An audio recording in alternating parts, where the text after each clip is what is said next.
No niin, sunnuntaipäivän mietteitä. Vasta kotimatkalla tässä. Kohta kotona. Olin tuolla valmentajavalmennuksessa ja oli aika semmonen niinku, sanotaanko, henkisesti aika tapahtumarikas 1,5 vuorokautta. Kävin monenlaisia tunteita läpi. On niin itketty kuin naurettukin.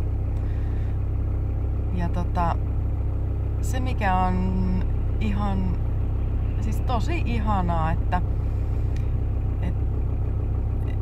koko aika tulee samansuuntaisia viestejä vähän eri tavalla siitä, että mihin pitäisi keskittyä. Ja taas tuli vahvistusta siihen, että seuraa sydäntäsi. Ja se itse asiassa pisti liikuttamaan tosi voimakkaasti. Ja vahvistamaan sitä ajatusta, että kyllä nämä asiat syystä tapahtuu.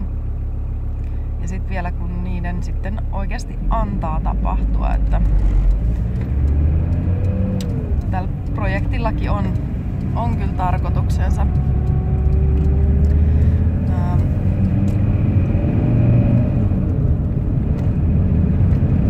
Olisi varmaan paljonkin asioita, joita vois vähän avata ja kertoa tarkemmin. Ehkä mä tuun senkin vielä tekemään tässä matkan varrella. Mutta tällä hetkellä ne fiilikset, mitkä mulla on, niin on aika huikein niin kuin kiitolliset fiilikset kaikesta siitä, että mihin elämä on johdattanut ja kuljettanut. Ja jotenkin nyt osaan olla kiitollinen myös itselleni.